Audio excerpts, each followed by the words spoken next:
Dia jàkkaarloo bi ñu am mbégte ànd ceeg yéen waaye it di ci dalal kàngam docteur Boly Diop lay wuyoo su ma juumul prévention. direction de la prévention chef de la division surveillance et riposte vaccinale. et surveillance et. chef de la division surveillance épidémiologique et riposte vaccinale. et riposte vaccinale. maanaam lépp luy saytu feebar yi wàlle. voilà bu ñu ko waxee ci kàllaama kocc bu ngeen ko déggee rek xam ngeen ni dañu leen di delloo si waat waxtaan woo xam ni dafa jëm ci coronavirus. li ci yees defoon nañ ko 14 février ba la passé Pape Djibril fekk ko fi woon moo tax day dabe foog ñu waxtaanaat ci mais dafa am loo xam ni dafa yees ci diggante bi mooy dëkk boo xam ni doomu Sénégal yi dañ fa bëri lool. feebar ba dafa commencé law ñuy ñaan yàlla musal leen waaye gannaaw fa mu génnee muy Chine ak Corée su ma jumul Italie bokk na léegi ci dëkk yi ñuy mën wax xëy na épicentre bu dee dañ koy situé léegi moom it mi ngi ci kanam moo waral ñu indi ci waxtaan ndax mi ngi gën di jege it Afrique ñi ngi lim ñaar ba ñetti dëkk yoo xam ni nee nañ nuyoo na fa Nigéria léegi leer na gannaaw Égypte biñ ko tuddee Mali it nee nañ am na ku fa jógee xaw ma ndax am ngeen xibaar googu voilà dem ak Algérie léegi Papis yokkal na ma Algérie man ba may toog sànq ci ngoon ñett yooyu laa mujj bàyyi bi may liggéey ci mbir mi Mali nee nañ am na ku fa jógee Daouda dem Italie ñu contrôler ko positif entre guillemets ci virus bi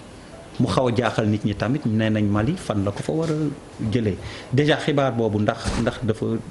yow am nga ko à votre niveau. waaw jërëjëf Nder comme niñ koy waxee rek ci wàllu épidémie lépp lu ñuy wax rek dañ koy teg ci lu wóor. parce que dafa am benn pàcc bu ñuy wax gestion des alertes. dafa am solo feebar yu mel nii du ñu xaar ba feebar bi ni kët ni jonn ñuy def ay investigation ci njëlbeen bi la ñuy xool di saytu lépp lu nga xam ni xibaar la bu nga xam ne mu ngi nekk feebar bi ñu topp ko di ko tracé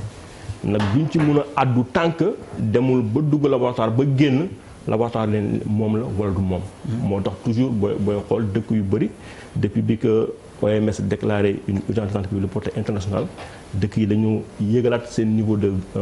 vigilance ñu bëri teg ay système d'alerte précoce Sénégal bokk ci dëkk yi ko def pour capter le maximum d'information loolu tam xam naa moo xew Mali ñu capter alerte di ko suivre nañu bàyyi ba ci cappaandaw gi xool fan lay docteur nga tontuwaale ci suñu laaj bi nga xam ne moom nañu titré tey émission bi épidémie wala pandémie waaw fuñ ci toll dëgg la booy xool toujours dañuy OMS moom mooy kuréel gi toppatoo lépp li jëm ci wàllu wér-gu-yaram ci monde bi nekk conseil dëkk yi dafay toog à saa su ne di saytu feebar bi bu ngeen di fàttali bi ñu njëkkee réunion mag bi dañu waxoon lu ñu ko déclaré urgence de santé publique mais bi ñu toogaatee ay bés toogaat waxtaan xool ni muy lawee ñu ne foog ñu jóg déclaré ko urgence de santé publique ñu ngi dox boobu ba léegi am na ay dëkk yu bëri yu nga xam ne feebar bi mu ngi fa mais dëkk yu itam yu bëri booy xool feebar bi mu ngi fa mais am lu ñuy wax circulation locale parce que daf ci am solo lu mel ni Italie booy xool feebar bi dafa nekk am benn circulation locale bu intensive moo tax booy xool cas yi explosé boo xoolee yeneen dëkk yi ko wër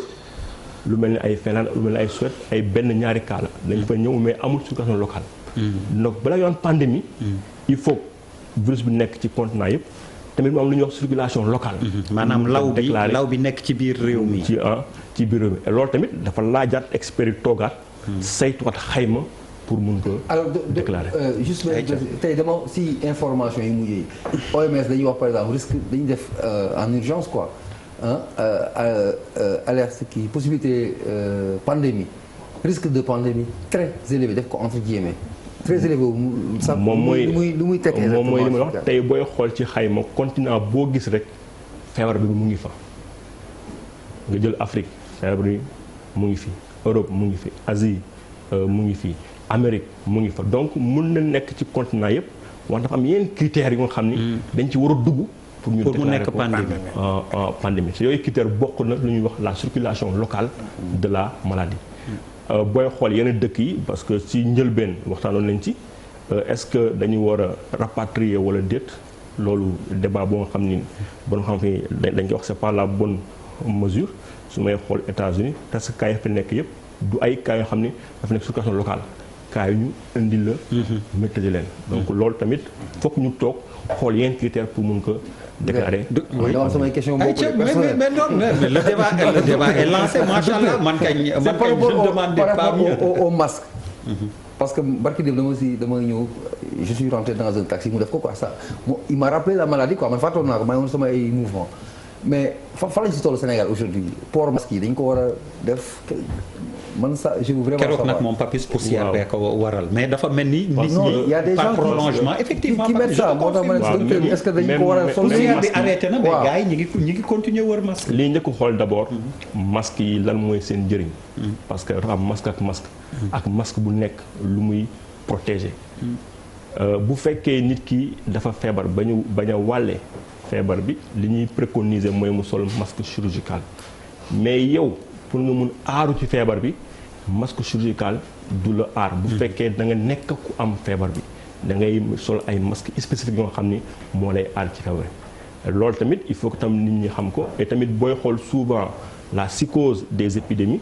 dafa am lu ñuy wax ce qu'on appelle les contre-mesures non médicales yooyu ci préparation bi dañ ci war a taxaw parce que ay xayma yu ñu war a def la bu dara amul ñaata masque moo doy ñu teg ay scénario pour xool est-ce que ñun li fi nekk dina ko mën a mat déet la ñuy wax parce que ñu ngi nekk ci préparation maintenant lan la ñuy def nag pour rapidement mun a am ay masques yoo nga xam ni dina mun a en tout cas doy pour Sénégal mais li may wax mu nekk nii bés ni ko tey mode bi ñu nekk ci préparation mooy dëkk bi nga xam ni amagul feebar bi lépp lu ñu war a mun def mooy suñu kéemtalaay kàttan dispositif bi fi nekkoon ñu renforcer ko nekk très sensible ba xam ni bu amee cas rek ñu di stop rek mun nañ xool cas bi intervenir prélever ko am résultat yi pour mun a confiner fu mu nekk ni ñu ngi ci boobu phase parce que dëkk yi phase yi ñu nekk bokkul tey dëkk boo xam ne dafa am ay cas am ñi feebar kooku ni muy saytoo ni muy xeexee feebar bi bokkul ak dëkk bi nga xam ni amu ko tamit mu ngeen fàttaliku ay bés yi si ginnaaw ñu ngi doon yaakaar ni feebar bi sori na fi mais bi mu commencé dugg Afrique benn dëkk ñaari dëkk le niveau de préparation dañ ko rehausser waat loolu tam dafa am solo parce que dafa am lu ñuy wax comité national de gestion des épidémies moo xam ni ay bés bu nekk mu ngi def réunion pour saytu mbir yi mais ci ayu bés bi techniciens yi dañuy liggéey pour préparer ñoŋal boobu réunion ci loolu sax booy xool ay bés ñu génn dañu waxoon bu ñuy topp ñi fi dugg jóge ci yenn dëkk yi feebar dañuy lim benn ñaar dëkk mais tey dafa changé ci Sénégal maanaam ñi fiy dugg dañu war a xool est-ce que jóge nañ Chine est-ce que jóge nañ Corée du Sud est-ce que jóge nañ Italie est-ce que jóge nañ Japon donc pays yi mu ngi yaatu parce que feebar bi tamit dafay donc pour dire que c'est un dispositif dynamique qui s'adapte et qui change en fonction de la menace. waaw dama seetlu dañoo gis si dans la semaine quoi il y a quelques jours patron OMS bi mu ngi wax dafa jël benn message adressé ko spécialement à l'Afrique. ni africain nañu préparé. mais loolu ça lu muy signifier docteur réellement. waaw booy xool du africain rek. parce que y a le continent américain mais waxula kenn dafa ne. spécialement africain yi préparé leen. waaw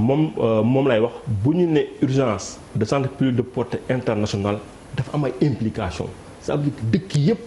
nañu préparé maintenant Afrique est-ce que ak suñu niveau de préparation est-ce que feebar bu ñëwee nañu mun a on a un système boo xam ne résilient maanaam ni ko mën a dékku xam naa loolu moo tax mu sonjaat dëkku africain yi mais lépp lu ñu mënti wax mooy préparation moom du doy mukk la preuve da ngay préparé wu am benn alerte gérer ko nga gis ni am na loo xam ne doxul nga rattrapé waat genre entraînement continue la mais tamit di fàttali ni que dispositif en tout cas bi fi nekk moom mu ngi fi et saa su ne ñu ngi continuer en tout cas. docteur nga baal ma bu dee comme ni nga wax ndax dinañ mën dékku affaire bi la yu demee noonu bon ma joxe benn exemple par exemple man ko voyager semaine bi dafa ñibbisi ne ma dafa jaaxle déjà fi mu demoon coronavirus lañ fa doon waxtaanee matukaay yi ñu war a jël ak yëpp ay ci ay kàngam la bokk. ñi ngi may seetaan xam li may wax donc fi ma ko teg mënuma ko citer mais nee na bi mu ñibbisee dafa waaru ndax bi mu jaaree ñu waroon ko defal screening xaw ma screening ah nee na ki ko waroon def mi ngi toog fi mu toog di defari loxoom noonu la ñu rombee ñoom ñëpp dugg dem ñibbi kenn xoolu leen ko loolu ndax dal na xel ndax réunion yi nga doon junj aussi am na njeexital finalement ci prévention bi nga xam ni ak wottu yi nga xam ni ñi ngi koy def bu dee yéen a ngi réunion mais sur le terrain y a pas le suivi qu'il faut ou la méthode tooguñu ci réunion yi rek yàggul ay bés yi ñu génn ay fan yi génn demaat nañ aéroport AIBD pour xool démb boo demoon AIBD le dispositif est fonctionnel dañuy dem di superviser di xool lu nga xam ni jagul ñu jéem a jubbanti wax naa ko ay bés si ginnaaw du woon vol yëpp la ñuy def le screening systématique dañu ne bu jógee fii dañoo def screening mais aéroport dañ fa installé ay caméras thermiques loolu tamit il faut que mu leer ci bopp nit ñi am na ay caméras thermiques yoo xam ne da ngay romb jarul ñu lay wax ni jël si température wala déet boo rombee bu fekkee am nga feebar dafay xonk ñu isolé la même bu fekkee jóge woo sax ci dëkk boo nga xam ni amul épidémie donc boobu dispositif mu ngi foofu de façon permanente et li ñuy wax li lay xool ci aéroport bi doyul parce que gis nañ ni feebar bi mun nga ko wàlle te yow amagoo signe donc Sénégal fii képp ku fi dugg jóge yooyu dëkk pendant 14 jours dañ lay def tracking dañ lay suivre ñuy waxtaan ak yow ngay joxe sa température wala ñu koy seet ba 14 jours yi mat diggante bi bu amee dara lu xew l'équipe locale se porte garant ak équipement dem xool la saytu la bu jaree ñu prélever su ko jarul ñu la prélever loolu moo tax dañoo gën a ñoŋal benn dispositif bu ñuy wax je pense que boo ko mënee wane dina baax tamit ce serait aussi l'occasion pour ñu vulgariser ko parce que dañu bëgg askan bi yëpp am yooyu numéro képp nga xam ni am na lu nga xam ne na nga ko gis ci wàllu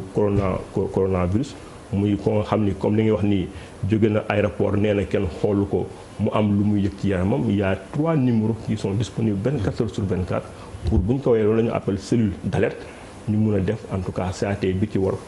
pour gérer noonu tamit di rappeler ni comme li may wax rek c'est un dispositif qui a été mis en place qui est perfectible et chaque jour entraînement la pour ñu mun ko en tout cas gën a ñoŋal. alors Charles nous rejoint Charles bi ñuy tàmbali bëggoon naa yow laa bëggoon jox kàddu ziar boo xam ni pour carême bi ngeen tàmbali la ak xam naa ndogu bi moo la téye ba heure bi mais bon on a dû dugg dans le vif du sujet déjà ndax woor nga yow Charles. di leen baalu wax di nuyu sumay mbokk jullit yi sumay mbokk catholiques yi parce que commencé nañu parce que c'est les catholiques il y a les chrétiens parmi lesquels les catholiques ñun ñoo commencé ñun catholiques yi les protestants ñoom seen waxtu dina ñëw orthodoxes yi dina ñëw ñun ñëpp ay chrétiens la ñu le jeûne chrétien tu sais c'est quoi c'est du pain et de l'eau Charles en principe te woor boobu xam naa boo ko tàmbalee woon yow bi ma xam ni moom ñaari fan boo ko defee ñetteel bi nu lay wër Sénégal di la boo moytu sax tàggee comme yaa ngi tooñ naa Charles may fayoon. ngeen baal ma si retard bi. non vraiment ñu leen di souhaiter carême mu. bien sûr que je jeûne je mange une seule fois toutes les 24 heures. man yaan nañ ko jàmm et puis rendez-vous ca ngalax ya ñëpp fekkee kenn bañ a manqué incha allah. incha allah incha allah alors donc yow laay njëkk a jox je sais que tu es très santé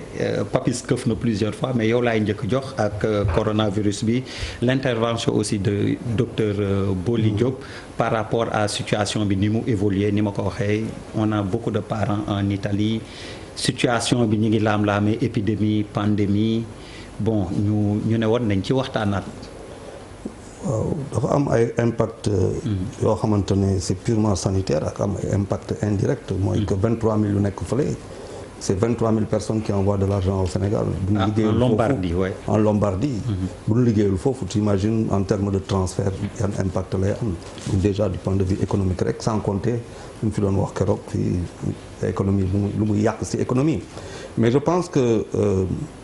pour man coronavirus c'est peut-être venu au bon moment pour ñun Africains particulièrement ñun Sénégalais quoi qu'on se mette à niveau que ñuy poser ay questions essentielles nga xamante ne yenn yi dootoo ko xaar mu ñëw seulement da nga koy anticiper tey coronavirus ñu bëri ñu ngi wax lii la ñi ñu ngi wax lii la di wax ay garab ak lépp nga teg benn dispositif mais moi c'est pas tellement le dispositif mooy lu ngay wax lan sànq mooy le facteur humain c'est-à-dire il faut que ñu opérer benn changement bu am maanaa quoi ñun Sénégalais yi dans la prise en charge même du malade qui arrive et ça c'est une catastrophe parce que yaa ngi wax maa ngi lay dëgg ngay wax sànq benn affaire fii mais keroog rek am naa dëgg naa leneen ci Dalal Jàmm par rapport à un vieux de 87 ans nga xamante ne pour deret comment ça a été la croix et la bannière pour lui de disposer de sang c'est-à-dire quoi comment c'était difficile muy jaabante un vieux bon il y a un sérieux problème mais ça c'est sur le facteur humain aujourd'hui bu fekkante ne coronavirus ñëw na par exemple la question que j'ai envie de poser mooy que combinaison yooyu ñuy sol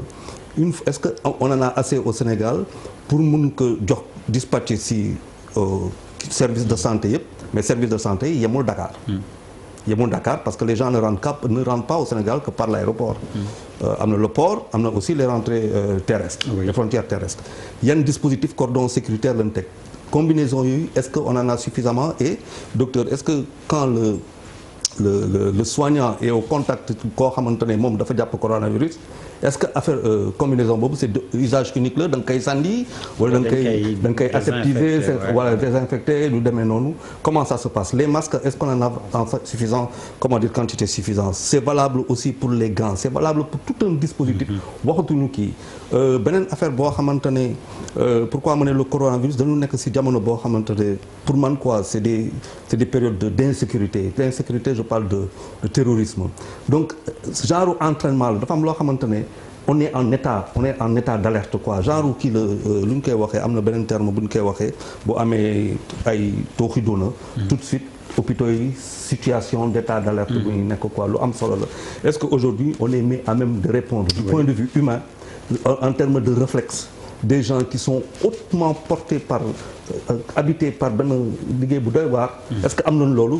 j'en doute alors laa ci bëri na ni ñu bëree noonu la amee solo Daouda Mine ñu boole yëpp rek waaw man je rejoins est-ce que metti lépp dafa laaj 3 waaw bàyyi man damay Daouda Mine rejoindre Charles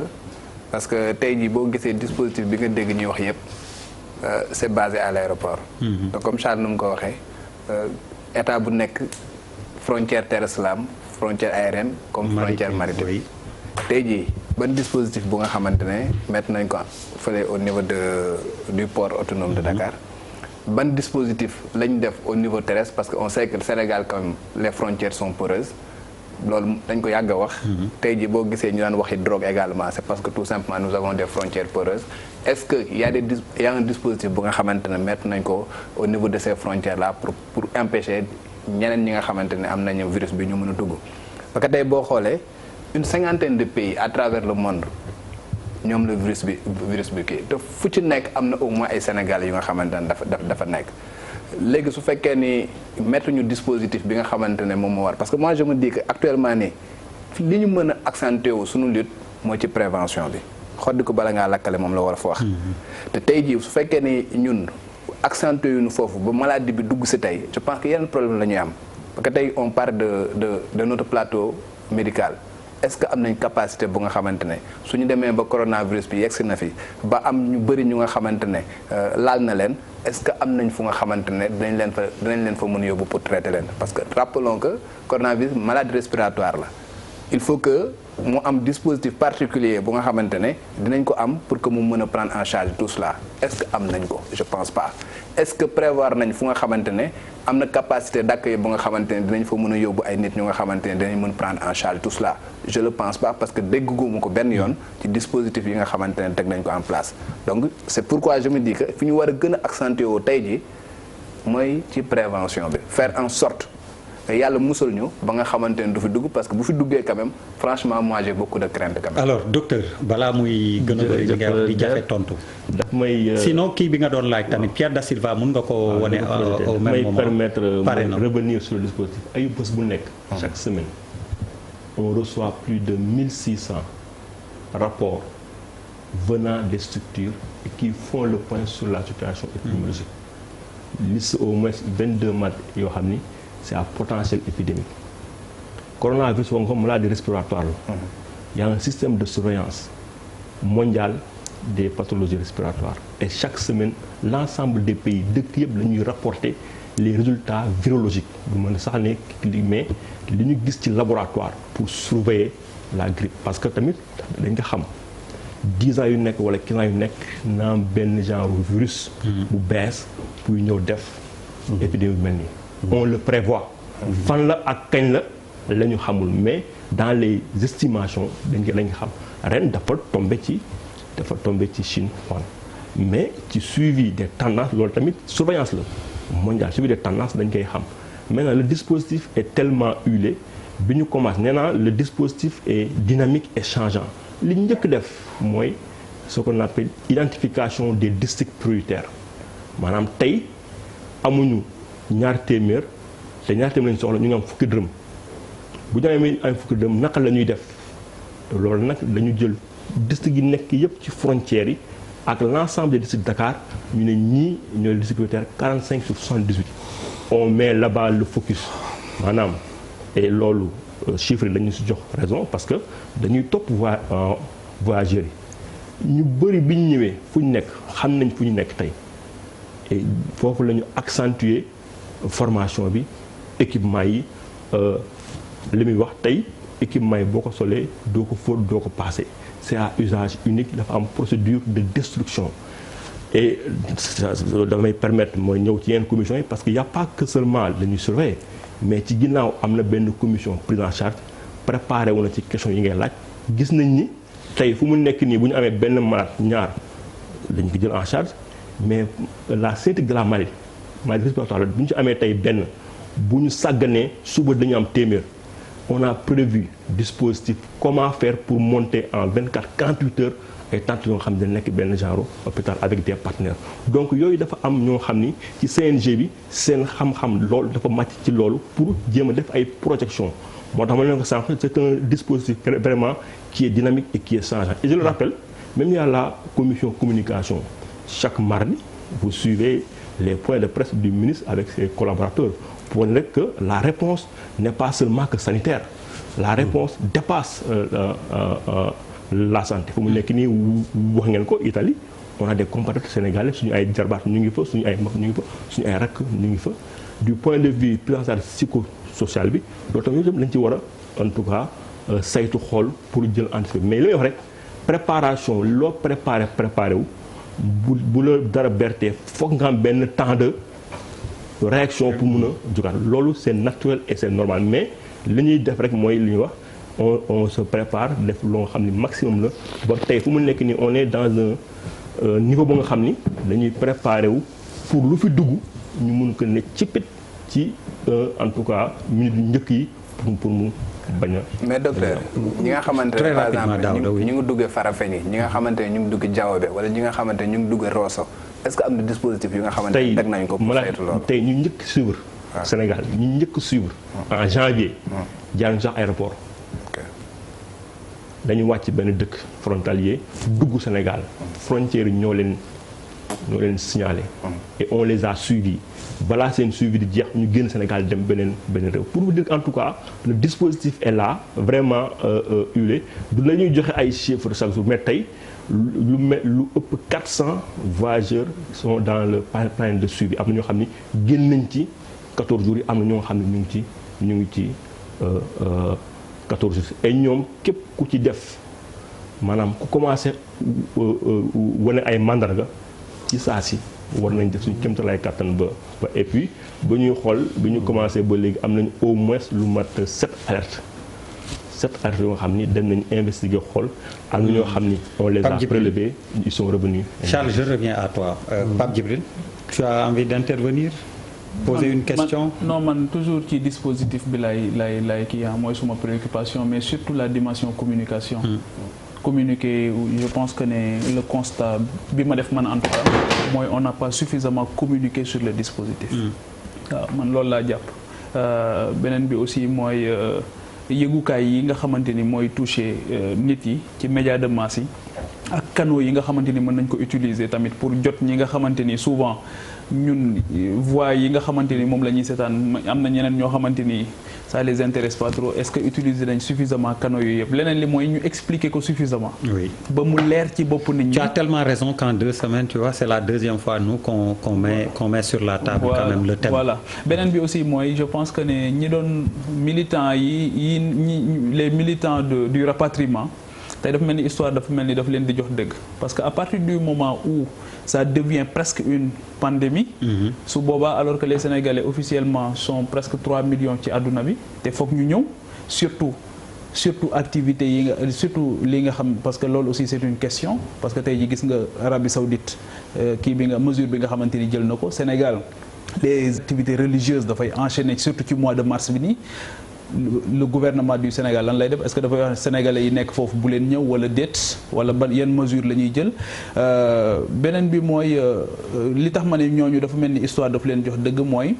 ñi rapatrier testé nañ seen dispositif mais ñun ba tey jii testé wuñ dispositif alors que maintenant la réalité elle est là la réalité mooy saa bu ñu xëyee mën nañoo yeewu avec un cas yaa ngi dégg saa bu ñu yeewoo maintenant leneen li aussi te Daouda ak Charles wax ko et je suis totalement d'accord c'est par rapport à la porosité des frontières et ça fait peur c'est-à-dire que le dispositif à ce niveau parce que tey jii bu fekkee ne 3 hôpitaux la ñu ciblés et ces hôpitaux sont à Dakar maintenant quid des autres régions surtout frontalières je pense que loolu aussi si on peut avoir des informations yu ñuy rassurer davantage je pense que on est preneur. am na kilifa bu tàmm wax de une crise bien gérée et c'est la crise qu'on a bien préparée Malal. man damay poser ñaar wala ñetti question dama seetaan ci internet bi ñu wane ay chinois yu lekk ay kaña ay dugub est-ce que effectivement quand on parle effectivement de communication est-ce que réellement c'est feebar la boo xamante ne nit mu ngi koy jële ci li muy lekk beneen affaire bi may laaj mooy damay dégg ni boo ko amee da ngay am ay courbature yenn saa yi ngay sëxët yenn saa yi ngay soj sa yaram tàng lan mooy ay relation ak paludisme est-ce que c'est une maladie tropicale boo xamante ne xëy na ñun en tant que nit ku ñuul parce que Sénégal quand même c'est pas gëm naa ni yu mel noonu Sénégal ñu ngi ciy def liggéey bu am solo parce que Ebola dugg na fi et le cas a été traité ici avec succès pendant ce temps nit ñi ñu ngi sonn ci yeneen réew yi problème bi réglé gu fa Sénégal wane boppam ci wàllu xarañ et ça quand même c'est important te dafa mel ni feebar yooyu ay Ebola ay coronavirus ci sama xalaat bu ñaaw wala ci sama ñaaw njort pour man même c'est les grandes c'est des maladies c'est des virus yu ñuy créer juste en fait c'est une guerre plutôt biologique xeex la xëy na est-ce que du Amérique mooy xeex ak Chine est-ce que tel beneen mbir bi ci nekk mooy puisque généralement par exemple États-Unis dañu rapatrier seeni nit ñi indaale ko Italie nit ñi indaale ko feneen nit ñi indaale ko est-ce que feebar bi mën na dugg ci dëkk sans nit indi ko fa est-ce que par exemple ngelaw parce que fan yi passé am nañ fi benn harmattan bu benn mbooye bu doy waar est-ce que ngelaw bi mën na jóge Chine ànd ak microbe bi dugal ko fi yu mel noonu lay laaj. Allez docteur. merci feebar bi zoonose la maanaam ay doomu jàngoro yu nekk ci bàyyi may di dund ak bàyyi may mënu leen def feebar mënu leen bañ def feebar mais jokkalonte nit ki ak bàyyi ma bi mooy tax mu jóge ci bàyyi ma nekk feebar ci nit Sénégal chaque semaine ñu ngi surveiller au moins lu mat 7 zoonoses mais nekkul coronavirus West Nile dañ koy surveiller am na benn jamono ñuy wax xeetu fenn feebar bu mystérieuse à Matam non ay feebar yu ñuy surveiller xam leen la mun naa citer yeneen fièvre de la vallée du Rift yoo xam ni li ma leen wax chaque semaine dañuy am l'information donc nekkul lu bees zone la xam nañ ko day jóge ci rab yi ñëw ci nit ñi mais bu jóge nit ñi mode de transmission bi entre nit ñi mooy tax mu nekkaat lu garaaw parce que booy xoolee buy jógee ci rab yi ñëw ci nit yi du nekk benn ampleur bu am solo mais entre nit ak nit dafay am ampleur yooyu donc et tamit gëm naa ni ngelaw yi mënu ko jëlee ci indi ko fii loolu moom mun nga dalal sa xel di profiter ci loolu di wax Pape Djibi on communique mais on ne communique jamais assez parce que ainsi va la vie en tout cas tous les canaux de communication ak tous les supports am na commission bu nga xam ni loolu moom mooy rôle ci comité national de gestion des épidémies lépp luy jëm ci wàllu xalaat support ak nu ñuy communiquer ak fu ñuy ko communiquer ma leen remercier ci au passage le fait que ngeen offre ñu plateau bi pour ñu gën a wax ak Sénégalais yi ñu xam ci la bokk et tamit dafa am sax nga wax naa ko communication institutionnelle mais tamit boo demee aéroport ñu ngi koy waajal def parce que lu ma la wax dafa c'est dynamique préparer ay cartes yu nga xam ni képp ku ñëw à part li ñu jël température dañ lay jox ay flyers ay documents yu nga xam ni da lay expliquer lay feebar bi ak lan mooy les mesures de prévention yi nga war a mën a àndal pour en tout cas wàññi risque risque feebar bi. ak signes yi maanaam boo amee signes yooyu sa xel ñaaw. waaw loolu moo nekk ci flyers yi la mooy feebar bi nan lay yan ñooy mandarga yi ak nooy def ba. moytu ko loolu moom mooy les flyers yi parle de flyers. mais am na ay phrases mais tamit am na ay images. d'ailleurs dafa am ay textes am na image vraiment on a pensé parce que. mooy rek wax nga léegi mooy li ma lay wax c'est des ñooñu seen xam-xam dafa màcc ci communication. mais wax nga léegi lutte contre le terrorisme gis nañ ko ci réew yëpp ñoo ngi testé dispositif bi ñu am. est-ce que c'est le cas ci affaire coronavirus bi est-ce que tey ji dispositif bi mën nañ ko évaluer testé ko ba nga xamante ni wóor nañu ne am na capacité de résilience nécessaire bi. parce que bu fekkee ne li nga wax ni le discours il est rassurant mais quand le président disait qu'on n'avait pas les moyens moom il faisait allusion à quoi en réalité xam nga du ma nettali géntu jàmbur lu ñu nettali géntu président ni mu ko waxee ak fi mu ko waxee xëy na mu am li ma amul mais li may lay wax bi muy tàmbali fi ñu nekkoon le niveau de préparation ak tey bokkul diggante bi jàng nañ lu bëri ci gestion alerte yi parce que tam loolu tam moom mooy dispositif da nga koy tester par la réalité da nga koy tester par des exercices de simulation semaine bi di ñëw incha allah war nañ def exercice de simulation au niveau de Fann centre de traitement pour entraîner wu amul cas bu nga xam ne jël nañ ko mais dafa bokk ci préparation yi ñuy fekk def ay exercices de simulation. docteur waxoo suba de semaine prochaine nga wax mais noonu la c'est planifié. c'est planifié nekkul lu nga xam ni. dañ koy improviser wax naa leen ko dispositif bi. on est d'accord on a compris léegi beneen préoccupation bu Pape Djibril wax mooy le rapatriement apparemment moom il pense que ci bon bugguma nettal see mais ci li ma comprendre il pense qu'on aurait dû rapatrier mais est-ce que dans les faits ñi rapatrier du ñoom ñoo nekk ci jafe-jafe. c'est le contraire merci c'est le contraire ñi rapatrier ñoo nekk ci jafe-jafe. c'est le contraire mais dafay dem ci beneen question bi aussi. Oui, mooy bien sûr. il y a des Sénégalais qui vont venir. non lu mu fàttee dama je ne fais que fàttali dama koy fàttali loolu tey. day parce que c'était important li nga wax noonu Pape Djibril ñi rapatrié wul parce que nee naa la fu mu nekk nii du ma def nag sax mais war ma si dëkk am na ñoo nga xam ni feebar bi mu ngi seen dëkk mais nekkul dafay circuler parce que ñi ñu indi ñoo développé secondairement. feebar bokkul nag nga indi gérer. ak mu dugg nga gis ko gérer ko c'est carrément différent c'est deux stratégies totalement différentes bokkul man je préfère am un dispositif qui me permet de capter l'information et de le gérer que ma am dispositif boo xam ni c'est un dispositif passif dafay jël gérer c'est carrément différent ñun en tout cas en termes de surveillance ce qu'on préfère c'est un dispositif actif boo nga xam ne moom mooy tester xool saytu jël faj et non Bouba cotiser gul foog mu cotiser ci laaj yi cotiser laaj. en fait c'est vrai que bon Charles c'est vrai que dafay or mais énergie bi warul wàcc de. koor gi ak performance bi dafa teel. commencé ko gëm nga ni grand bi day woo. commencé na ruy mais dëgg d'accord mais yow bu affaire bi commencé rek grippe bi commencé gis ko est-ce que de corona. je sors du Non, j'ai repris qu'aujourd'hui. non li ma ragal mooy bu émission bi jeexee bu ne docteur bindal ma certificat médical quoi dama am empêchement. En fait c'est vrai que le discours du docteur le discours est rassurant mais bu ñu delluwaatee ci réalité tëggantaan moom mooy que soo nekkee suñu dëkk yi lu yenu maanaa yenu na maanaa c'est trop le discours est trop rassurant maanaam li mu ñuy wax ni dafa dal xel bu mu ëpp par rapport ak li nga xam ne moom mooy la réalité moom mooy que kenn ñaanu ko yàlla bu ne woon këtt ni jor na ni ko sama yaay di waxee mën na gën a compliqué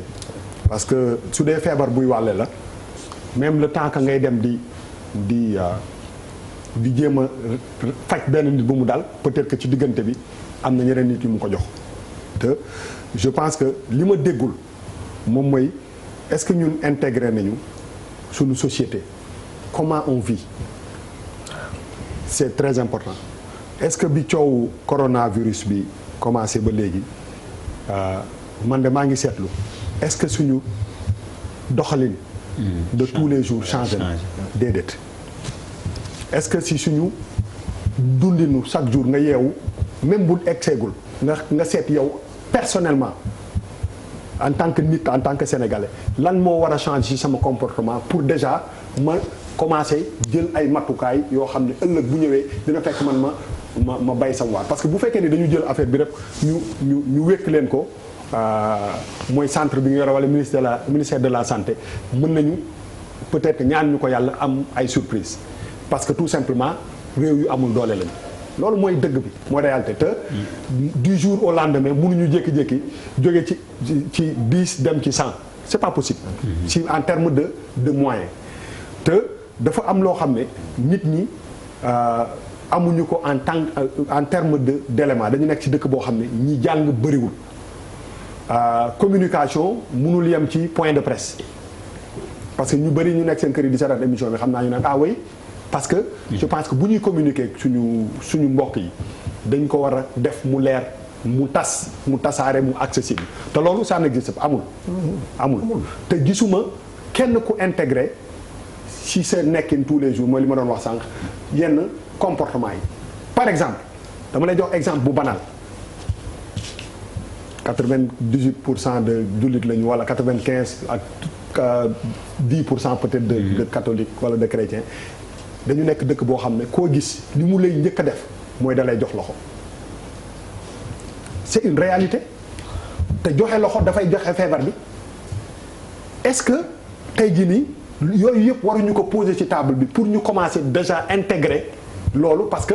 feebar bu existé feneen la maa ngi gis que ni même ci yenn championnat yi am na ay équipes yoo xam ne ñu ngi tere fu mu nekk nii oui te ñooñu ay sportifs lañu yoo xam ne dañu am ay docteurs yu leen di suivre tout le temps tous les jours te joxe loxo bi sax ñu koy xool donc dafa pour te dire que pour man waruñoo toog rek di xaar ñaanuñu ko yàlla benn cas ñëw ñu jéem a réagir dañu war a sentir ñun ñii ñëpp en tant que nit en tant que sénégalais comment on peut participer à aider même État à aider ñi nga xam ne ñoo nekk ci wàllu paj pour ñu gën leen yombalal suñu liggéey parce que genre lu mel ni surtout dëkk bu amul doole su ko nit ñu jëlul en compte mën nañu am problème il y a beaucoup de cérémonies yuy ñëw loolu dafa am solo est-ce que nit ñi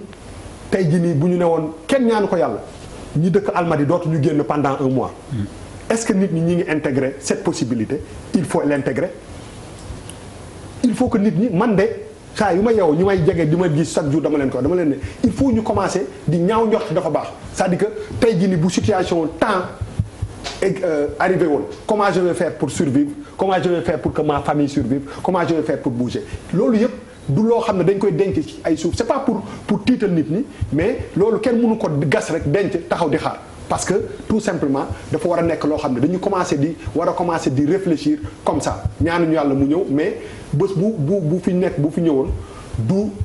seen réaction rek moom moo koy créer te gisuñu dara loo xam ne surtout ni ñuy dundee loo xam ne mi ngi prévoir loolu te dafa am solo boo jógee ci frontières yi oto yi baaxuñu da nga gis benn 404 bu def am 30 ans surchargé wala mu feet del nit ñi jegeyantoo amuñu yenn moyens yi te loolu la ñu war a njëkk a intégrer comment yéen ngeen décider pour que nit ñi quand même ñu commencé di soppi seen doxalin di jël ay initiative pour que ñaan ñu ko yàlla bés bu lu mel ni ñëwee ñu bañ a compter si parce que genre pour man yu mel ni da ngay compter si ministère de la santé mais aussi da ngay compter si sa bopp ak si sa comportement et je ne vois pas loolu mu nekk fii quoi dañ ko est-ce que c'est fait sciemment pour que nit ñi bañ a tiit affolé loolu mun nañ ko totalement en phase avec toi. Voilà, mais je vais vous expliquer. Voilà, mais je vais vous expliquer. Totalement juste en qu'il phase répond et avec donne la parole Charles. C'est parce que c'est important et je vais prendre la balle au rebond. Tey 5 francs booy def pour am une prévention mu bañ a ñëw soo ko deful demee bu ñëwee di nga perdre 5 millions. Et quel est le budget aujourd'hui? Budget bi prévu pour le dispositif? Pour le dispositif, ça tourne autour de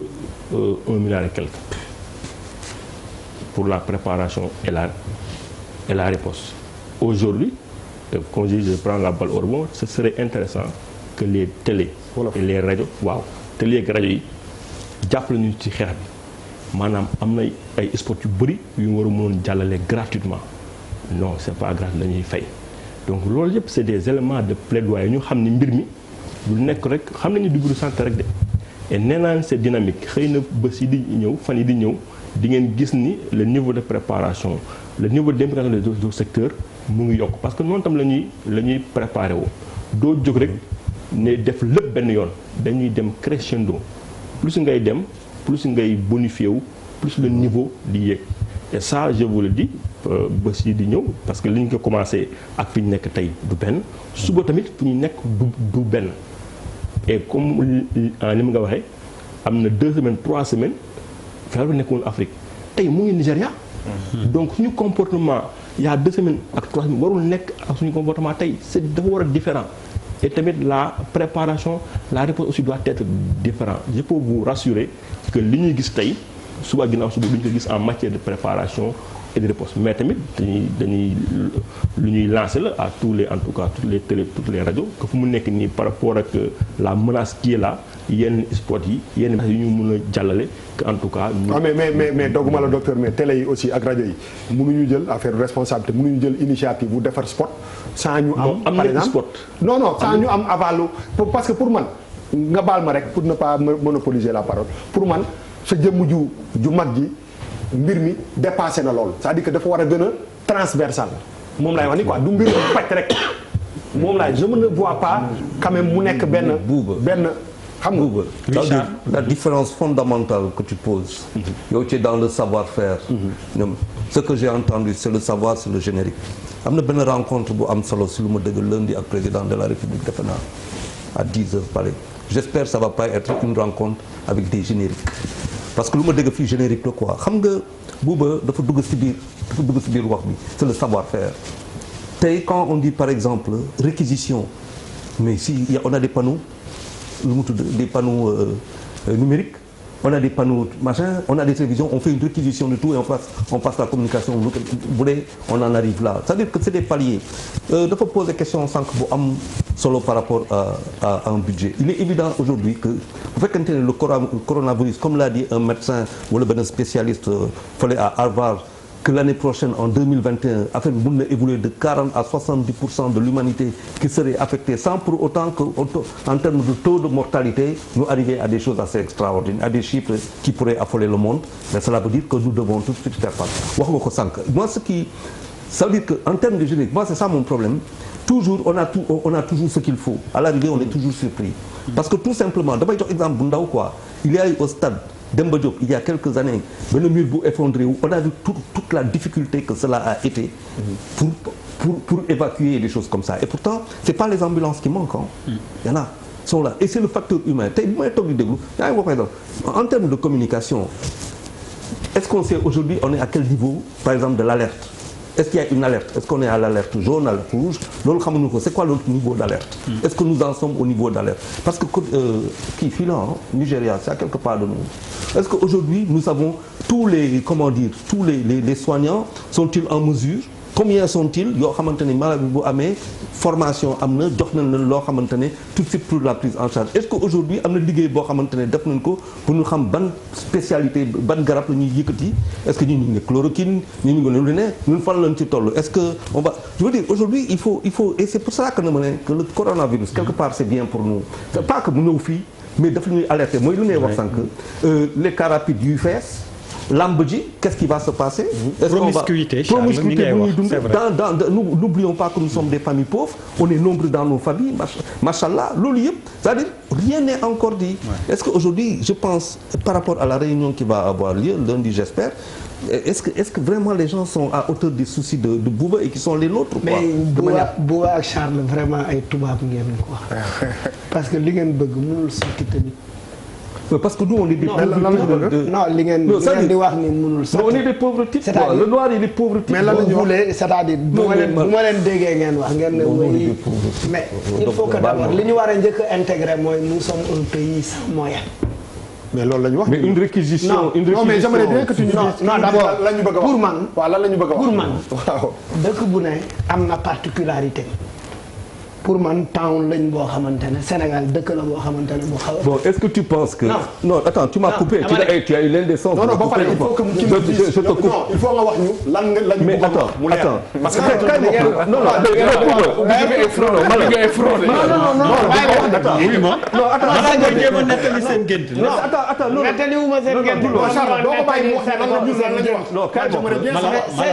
non s'il te plaît. votre rêve là. mais applicable aux États-Unis. mais pas applicable ici. non c'est-à-dire. oui dañu war a. non déglu ma. écoutons Charles. non déglu ma. xam nga mais Charles il faut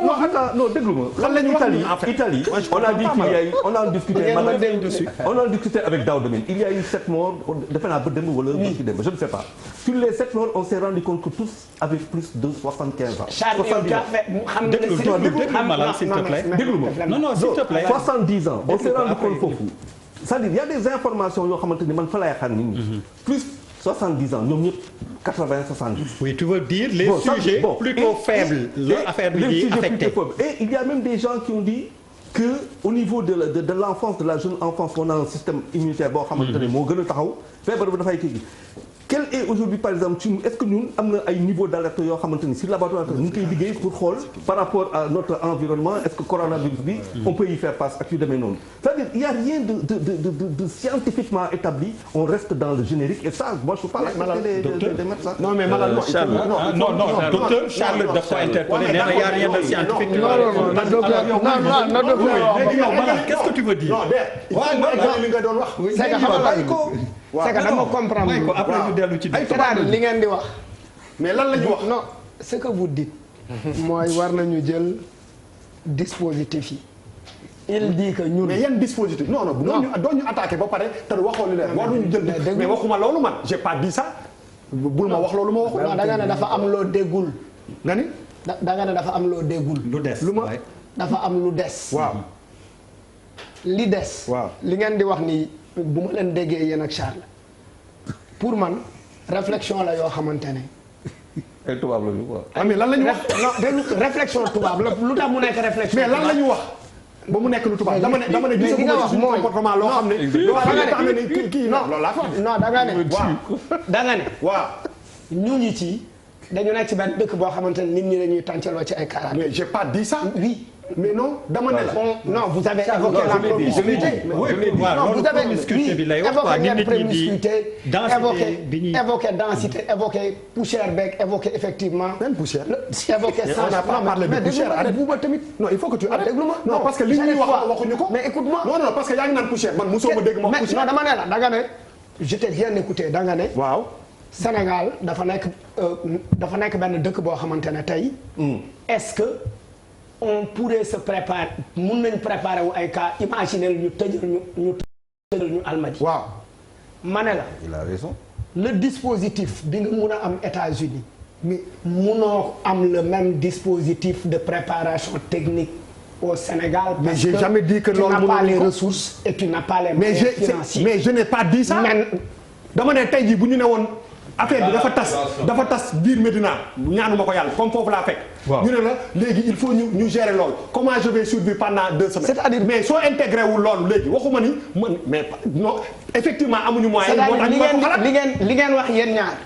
yéen ñaar. waaw dara waay. ça peut mettre ça c'est-à-dire li ngeen wax yéen ñaar ça nous met tous dans la psychose du coronavirus alors que nous sommes aussi des pays assez particuliers. ban feebar moo fi existé wul nous on vit permanemment avec des maladies souvent sax nga feebar faj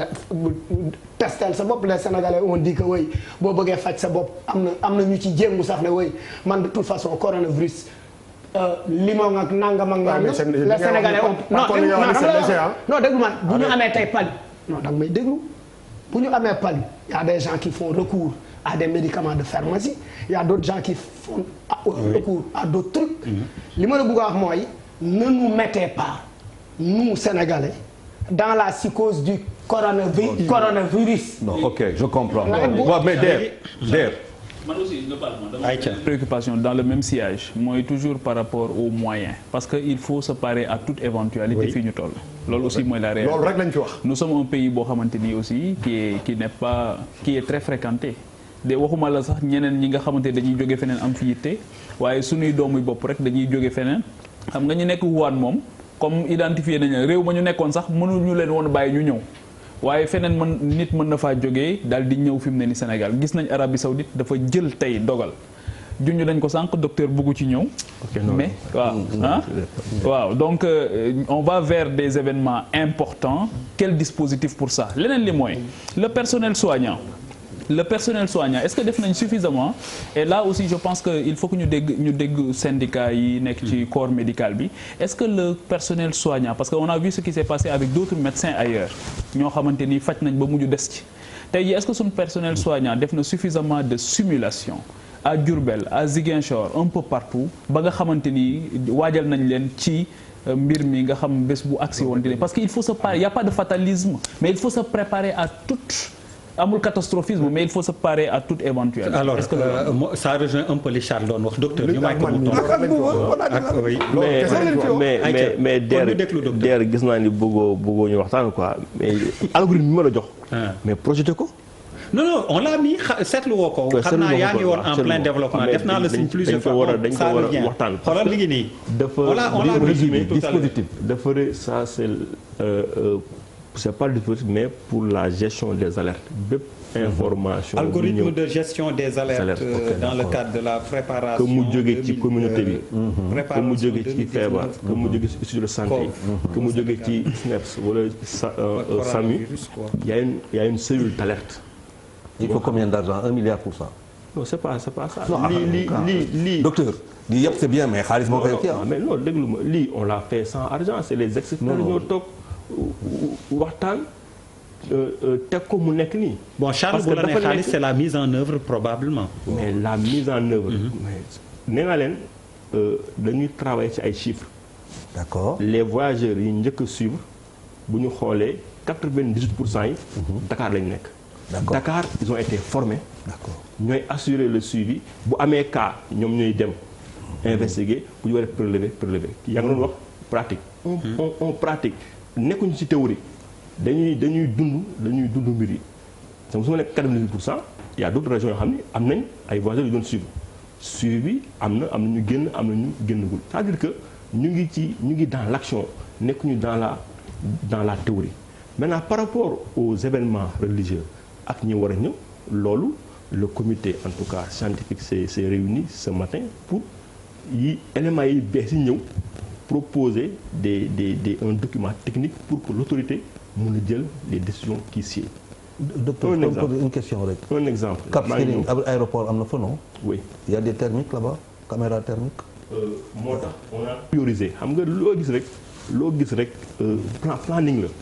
bi ñuy prioriser dañ ko teg ci ay éléments objectifs Cap Skirring ñaata vol ñoo fay ñëw par jour yoo xam ne am na ay voyageurs yu nekk ci on va pas gaspiller suñu énergie. di fa def ay lu bëri alors que du ñu am la probabilité donc au début ce qu'on loolu la njëkk def c'est-à-dire la ñu prioriser xool xam fan la ñu war a teg suñu doole pour bañ a tas suñu. le personnel de l'aéroport par rapport à la formation. On a même simulé. Parce que ci Ebola bi. on avait vu que dispositif bi ñu mettre en place surtout par rapport au personnel. des aéroports. c'était un dispositif boo xamante ni honnêtement ci wàllu information ci wàllu comportement. nekkoon na benn niveau boo xamante ni sa xëy na feebar bi eggu fa woon. et peut-être que xëy na loolu musal nañu mais ci coronavirus bi nii. man personnellement gisuma loolu. merci aéroport dem nañ fa on a revu leur seen procédure. alors def nañ exercice de simulation. démb wala barki démb am na 14 agents yu fa dem renforcer waa aéroport. on n'est pas dans la théorie on est dans l'action. maintenant le personnel soignant. guidé oui par des données parce que tamit on travaille sur des données. et chaque fois données ñoo ñuy guider pour ñu mun a def suñuy action li ngeen wax ni aujourd'hui boo jëlee 14 régions yëpp benn région rek moom moo ñu joxagul date bi muy def lu ñuy wax les comités régionaux de gestion des épidémies maanaam au niveau des régions autour du gouverneur et l'ensemble des secteurs dañuy partager l'information loolu tey benn région dama tudd région moom rek moom moo des pour que en tout cas 14 régions yu mat pour dire que et je le répète toujours on ne sera jamais prêt à 100%. Le dispositif est dynamique et changeant et dañuy dem plus ñuy am. Daouda Mine. Mais docteur man dafa am lu ma bëggoon a laaj parce que gis naa ni quand même am na benn épidémie bu nga xamante ne lëmbe woon na ay jamono sur affaire Ebola en ce moment là on avait mis un dispositif bu nga xamante ne. cas bi ñu fi jot a am cas importé bi ñu fi jotoon benn Guinéen bi fi ñëwoon traité woon nañ ko de manière efficace tey jii dispositif bi nga xamante ne mettre nañ ko en place parce que mode de transmission Ebola ak coronavirus bokkuñu parce que bii c'est par voie respiratoire. am nga question yi daa bëri moo tax des fois damay fàtte yenn question voilà est-ce que may ma rek parce que sànq da ko posé woon parce que gis nga bu ñu demee di xool ki am alerte dañuy jël ñi fa nekk ñëpp ñu nga xam ni ils seront susceptibles mun nañu am feebar bu fekkee positif na ci maanaam ci phase investigation bi rek dañuy jël ñi fa nekk ñëpp ñu xool ndax mun leen am feebar bu ñu ko testé bu fekkee dafa négatif alhamdulilah on verra mais bu fekkee dafa positif dañuy confirmer ñooñu ñoom it dafa leen suivi donc pour dire que le dispositif en tout cas nekkuñu di tandu dañu def lu nga xam ni domaine gestion des urgences la du tey lañ ko commencé c'est-à-dire Sénégal yàgg nañ gérer épidémie du Ebola rek lañ gérer te Ebola on s'est bonifié bu baax a baax mais damay participer ni avant Ebola on a géré des épidémies en pagaille donc loolu yëpp l'expertise est là pour que en tout cas épidémie buy ñëw c'est vrai que dañuy jàng parce que coronavirus bi ba léegi dañ ci jàng am na yu bëri yu leeragul coronavirus bi am na yu bëri yu leeragul tey ñu ngi wax période d'incubation maanaam bu ñu la wàllee ak fi ngay defee symptômes yi day dem en moyenne c'est 7 jours ba 14 jours mais am na benn malade bu ko remettre en question en cause donc ñu nit est-ce que dañu war a xool suñu dispositif donc corona bi dañuy jàng ba léegi jeexagul ban bàyyi ma moo ko joxe ba léegi affaire yi ñi ngi naan pangolin bi la ñi naan njugub bi li muy wax ñiy faatu ay mag lañu wala duñu ay mag des na ba léegi am na lu nga xam ne yu bëri dañ koy jàng ci coronavirus ñeneen nga wax ay kuréel ci war a déet loolu ba léegi leeragul donc en tout cas ñu ngi ciy jàng lu bees lu ñëw la adduna bi yëpp ñu ngi jóg mais ñu nit desuñu ginnaaw mais du ma ne nañu tëdd nelaw déedéet ça loolu bu ko kenn dégg du ñu tëdd nelaw parce que menace bee ngi fii ba léegi dañu war a nekk sur le qui-vive. encore deux interventions. maître El Hadj Diouf mi ngi xaar. ma yeggale dama doon poser ñaari question pour mu démocratique s'il te plaît avant tes deux questions joxal pa bon ñaari question benn bi dama bëgg a xam taux de mortalité bi quand même coronavirus parce que 3% la 3% la 3%. ok à peu près 3% léegi benn question mooy est-ce que et loolu du mortalité la ñuy wax létalité ok maanaam ñi feebar ñi si faatu bokkul ak mortalité ok waaw donc taux de létalité mais léegi man si siège question bi dafa am benn question bu ma posé te jotuma ci réponse mooy ci question yi ñoo bëri. waaw mais pour man bii dafa am moom mooy que rapidement ñun Sénégalais yi lan la ñu war a mun a def pour jàppale leen pour ci suñu comporte par exemple dama koy terre à terre koo gis fii na la saa na nga def sa ay micro non dama ne est-ce que aujourd'hui loolu dañ ko war a intégrer wala dañu war a nekk loo xam ne dañ ci gëmm suñu bët rek ne c'est pas important. war nañu jaajëfal suñu acteurs yi ñi liggéey dans la communication li nga wax ni wax nañ ko mais quelle est la solution maintenant xam nga booy xool ci message dañ naan lavez-vous régulièrement les mains à l'eau et au savon.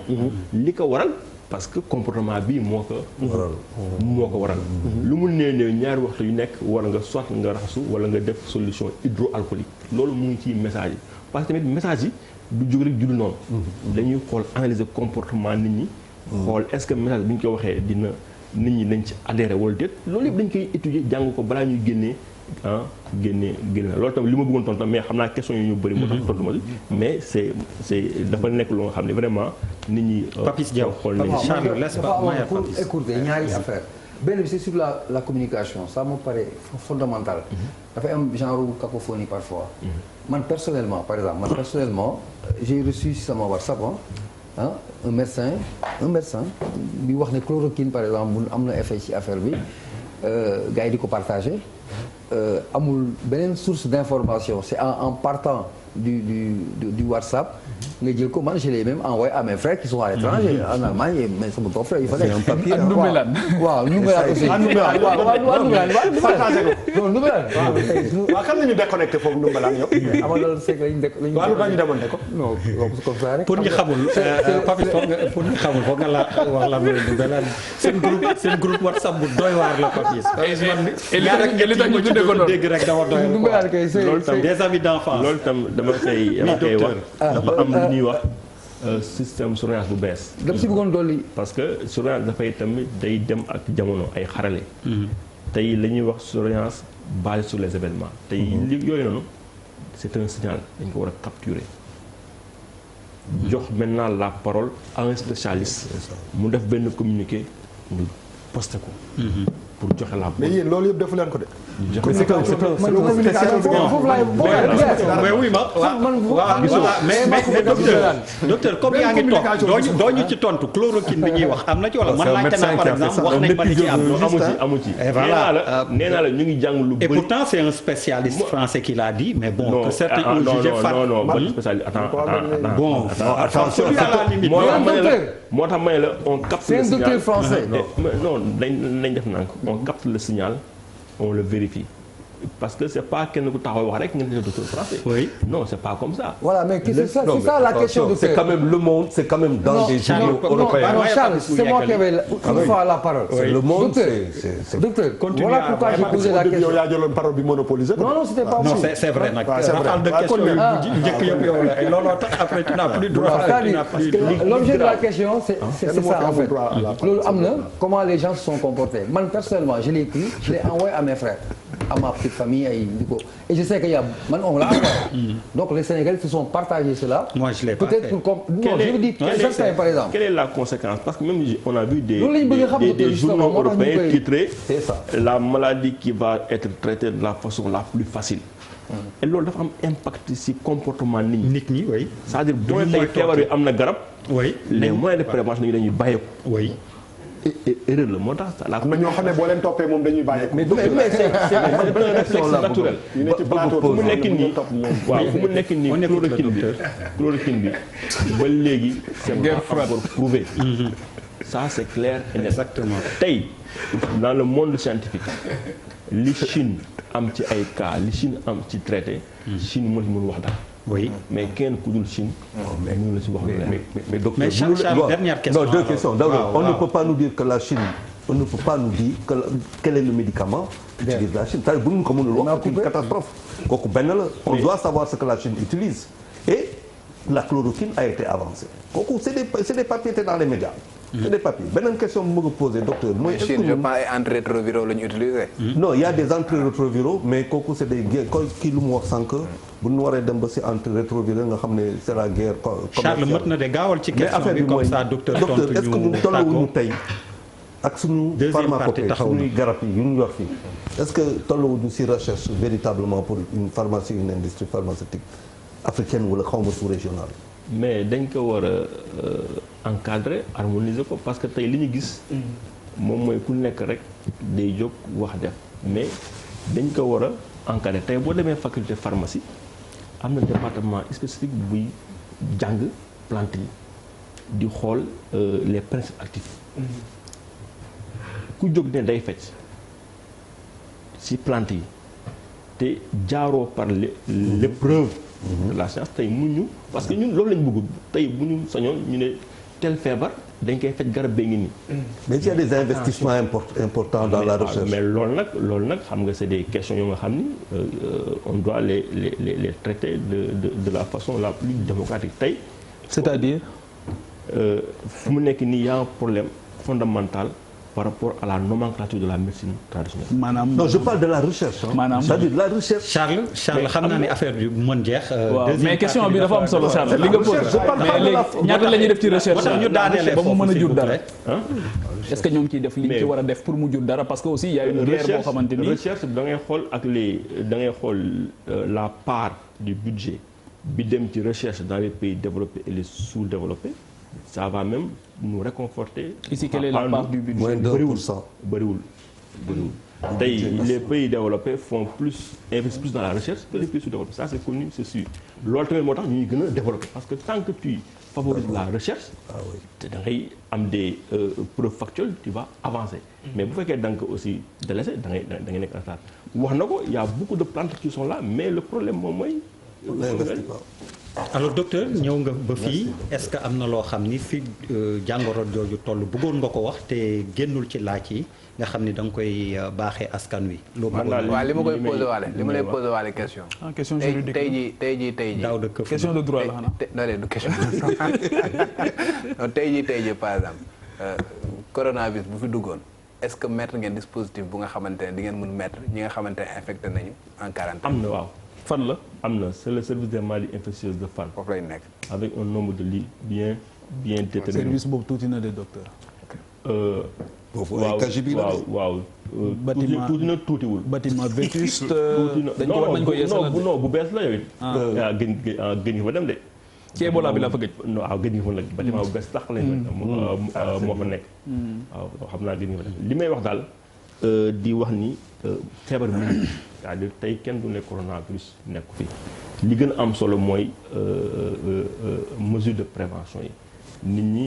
respecté ko yomb na comme yeneen feebar yëpp la saa su nekk ngay raxasu booy sëqat nga bañ a en tout cas wasaare sëqat si nu la neexee soit ci mouchoir wala sa creux.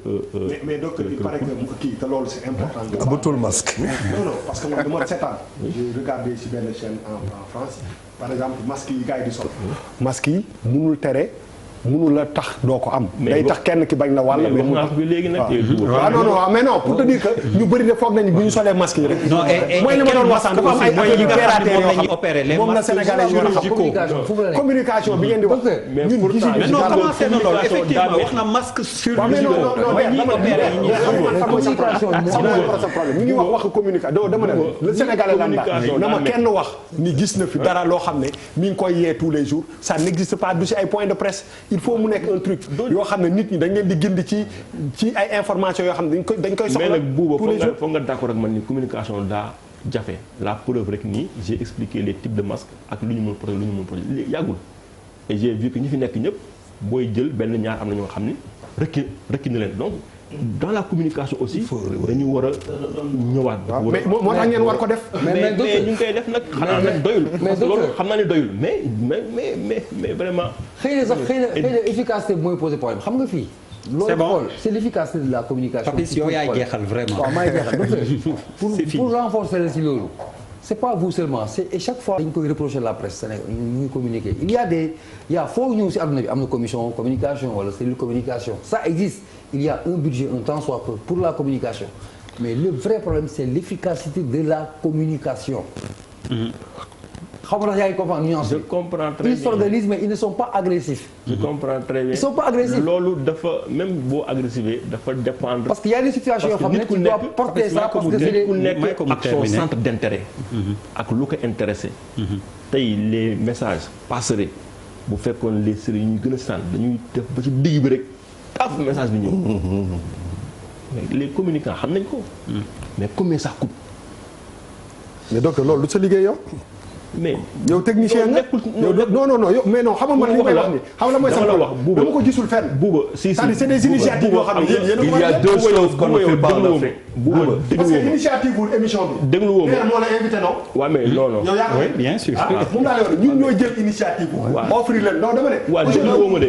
déglu woo ma de. loo bëgg mu wax. Bouba on a leen seen loxo. loolu yëpp baax na. yëpp baax na. mais def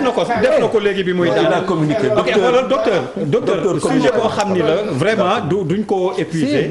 vous revenez quand vous voulez vraiment vous revenez quand vous voulez. ñu lay gërëm di la sant ci wuy si bi di. et puis sujet bi dafa susciter intérêt ñi ci réagir mënuma leen dim bëri na lool yéen a ngi may gis may kii vraiment et à propos chloroquine bi dëgëral nañ la am na ñoo xam ne nañ ma OMS sax moo santaane depuis 17 ans ñu bàyyi. vraiment ñoom Thiendella la Fall ak ñëpp maa ngi leen di nuyu ñu ngi ñëpp professeur Daouda Ndiaye aussi qui a confirmé li nga wax tamit à propos chloroquine bi bëri na ñu leen di gërëm di leen sant sujet bi intéressé na leen incha allah ñuy ñaan yàlla rek yàlla musal ñu ci musal ci Sénégal musal ci àddina bi yëpp mu yem fi ba beneen yoon kon docteur merci beaucoup